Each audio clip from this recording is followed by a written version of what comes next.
Ou seja, a ideia de que o limite da utilização desses poderes de coerção é a esfera dos direitos e liberdades individuais dos indivíduos, das pessoas.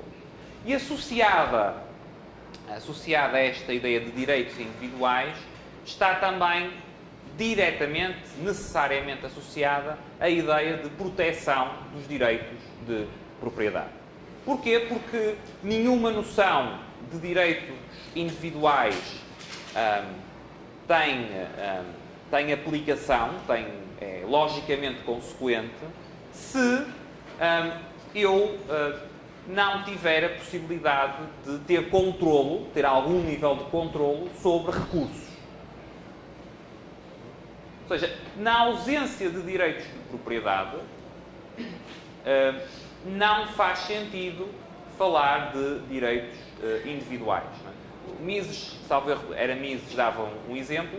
Se todas as printing presses, gráficas, impressoras, forem estatais, não faz sentido falar de liberdade de imprensa. Ou seja, se não é possível ninguém ter material para imprimir um jornal, se isso é uma impossibilidade legal, então não faz sentido eu falar que há qualquer direito de liberdade de imprensa.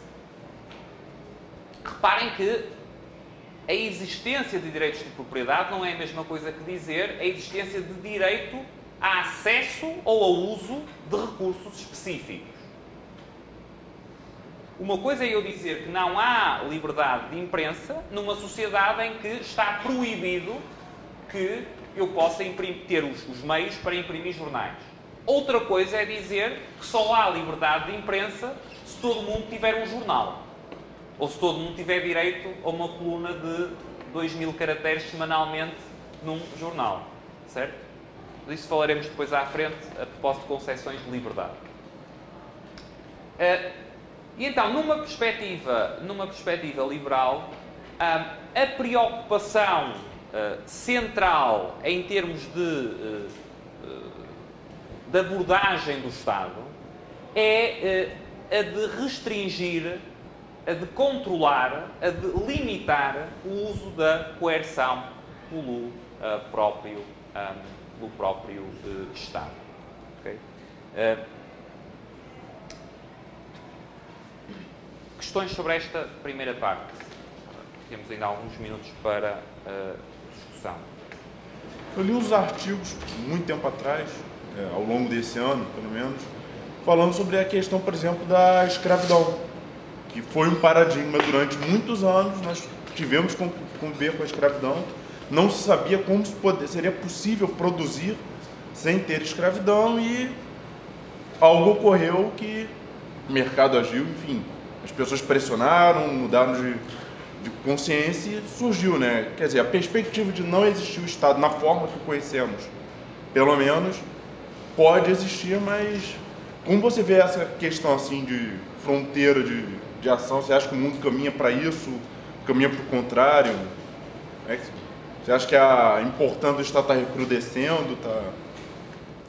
A questão permite-me clarificar um aspecto. Eu não pretendi dizer que não devemos, ou que não é interessante estudar, como eu disse, formas mais radicalmente alternativas de organização coletiva. Okay? Inclusive é procurando historicamente experiências mais ou menos extremas que possam ilustrar essas perspectivas alternativas. E certamente que, eu acho que o exemplo da escravidão, sobre o qual eu também já li vários textos com essa linha de argumentação, ou seja, ninguém, até muito próximo do momento em que a abolição não é pensado que seja algo realizável, não é? Um argumento pragmático contra a abolição da escravidão, acho que a argumentação é relevante. Agora, o meu ponto é que você está confrontado, estamos todos confrontados com algo que, definido nos moldes teóricos gerais que eu procurei muito resumidamente apresentar, esteve esmagadoramente presente ao longo da história das diferentes civilizações. Algo que é um elemento comum, hoje em dia, a todas as sociedades mais desenvolvidas. Okay? A todas as sociedades mais desenvolvidas. Uma entidade que,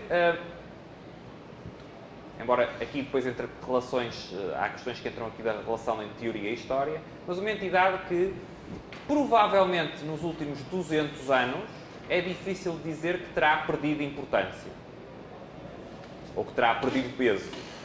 Certo? Ou seja, que no período em que se deu o maior avanço de qualidade de vida da humanidade, é uma instituição que, pela maior parte dos parâmetros, ou por um número razoável de dimensões, terá ganho importância. Okay? O que me parece é que a questão de dar o passo lógico de dizer esta entidade, pela razão teórica A, B ou C, é ilegítima, logo vamos centrar-nos na procura de alternativas dos tais moldes radicais, parece-me um passo demasiado grande para ser dado. Se, por outro lado, você estiver falando de analisar o Estado e a política nos moldes tal como ela existe e, simultaneamente, considerar a possibilidade, a aplicabilidade, a relação com as tais alternativas mais radicais, eu acho que isso pode ser interessante e louvável e digno de elogio, até pelo que permite compreender melhor sobre o próprio exercício e funcionamento dos Estados que temos. Agora, eu me sinto pouco confortável, e aí talvez a relação também com o meu background de public choice, em você não olhar para o funcionamento do Estado. Quer dizer, acho que se você tem uma entidade que nas sociedades desenvolvidas absorve próximo ou mais de metade dos recursos, é uma péssima ideia você não estudar como essa entidade opera e, inclusivamente, não se preocupar em formas de minorar os danos causados por essa entidade ou por problemas associados a falhas no funcionamento dessa entidade. Portanto, não é eliminar, não é dizer, ok, estudar o anarcocapitalismo dos piratas das Caraíbas ou da Somália de 2011, pronto, curiosamente pouca gente imigra, mas ou da Islândia medieval, ou tem mais uns exemplos, textos muito interessantes, quer dizer, são coisas interessantes, do ponto de vista académico até, né? Intelectualmente interessantes. Tudo isso tem seu lugar, mas do meu ponto de vista seria lamentável que a escola austríaca fosse identificada com uma escola que, do ponto de vista político, o que tem a dizer sobre a política é fugir da política, exatamente. Portanto, não é excluir essa linha, é isso tudo bom se você incluir essa linha de pesquisa numa linha mais vasta em que você não esquece aquilo com que está confrontado, o que existe, como é que funciona. Okay? Tudo mal, se isso constituir, acho que a sua expressão é ótima, se isso constituir uma fuga à política. Como é que se vê o caso da Somália nessa questão do Estado de Direito que a gente viu ali de Nozick, né? A gente vê claramente esse processo lá, né? Vários clãs lá que estão lutando pela hegemonia, tentando... Mas como é que se enquadra o quadro da Somália nesse aspecto? Bem, se eu quiser ser provocatório, eu queria dizer que vejo como uma verdadeira utopia anarcocapitalista, mas como não quero cometer essa maldade, não vou dar essa resposta. Não, eu creio que você... Quer dizer, uma forma de ver o que está acontecendo na Somália é uma situação, se calhar, pode ser enquadrável nos termos do processo que o Nozick refere como conducente ao estabelecimento de um Estado, não é? Ou seja, você tem várias ali não são agências de proteção com base em contratos voluntários, mas tem vários clãs, cada um tentando ganhar sua área de influência, e não tem um que seja claramente dominante. Portanto, ali, quer dizer, é o que na literatura de ciência política se chama, tem um Estado falhado, não é? Portanto, tem algo que de facto não exerce não é uma questão de o Estado exercer bem ou mal ou pior o poder, é uma questão de facto não existir uma entidade que tenha esse monopólio. Do meu ponto de vista, que é, já devem ter percebido, não anarcocapitalista, me parece que será um exemplo que deveria levantar algumas questões do ponto de vista de porque dali não emerge uma solução melhor. Embora há vários argumentos também razoáveis para isso de uma perspectiva anarcocapitalista, ou seja, há interferência externa, há um conjunto de condições culturais que são adversas, etc, etc. Não estou dizendo que é impossível argumentar. Agora, quando se lê, como eu já li textos pegando na taxa de utilização de celulares na Somália, para demonstrar que, bem, afinal não é tão mau quanto possa parecer, aí é um pouco como, sem querer ofender ninguém, mas faz-me um pouco recordar quando tem comunista que diz que a vida em Cuba é excelente, não é?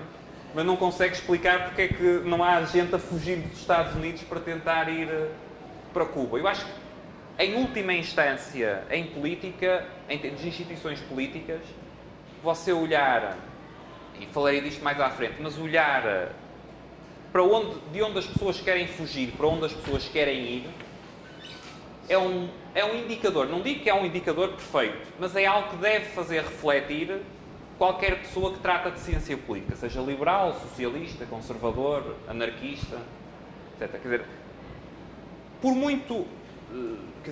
por si só, isso liga-se com a parte da epistemologia, o fato não demonstra nada, não é? Mas, se você observa fluxos de pessoas numa determinada direção e não noutra, acho que deve dar alguma food for thought, não é? Algum material para pensar. Mas, repito, o meu ponto aqui principal é mais justificar o porquê de não devermos jogar no lixo a perspectiva austríaca sobre o Estado. Ou seja, dizer, ok, isto acabou e agora vamos tratar só de Piratas das Caraíbas. Eu conheço o Pete Leeson e gosto de Pete Leeson, portanto, se alguém traduzir o vídeo para inglês, espero que não seja ofensivo para ele. Tá? O livro é muito interessante, os artigos também. Agora, acho que uma discussão sobre filosofia política da escola austríaca, isso pode ter um papel, aliás, está tendo um papel, estamos falando disso, e vamos falar, somente na quarta sessão, um pouco mais disso, em termos de alternativas ao modelo político vigente, mas não deve ser só isso. Se você quiser ter só, digamos, mais, não em termos de compreender ciência política, ou influenciar política, ou compreender o Estado, mas em termos lúdicos, em termos de diversão, se for algo que interessa a você, então, tudo bem. Não é? Quer dizer, acho interessante, acho louvável, é melhor do que muitos outros divertimentos. Mas reduzir a ciência política ou a política a isso me parece uma situação de autoexclusão de qualquer debate relevante ou de qualquer discussão relevante. Portanto, tem um papel, esse papel pode passar inclusivamente pela discussão destes exemplos mais coloridos, históricos ou presentes, pode passar. Pode haver insights importantes aí, não é? Podem surgir ideias interessantes daí, dessa discussão, mas não deve ser limitado a isso.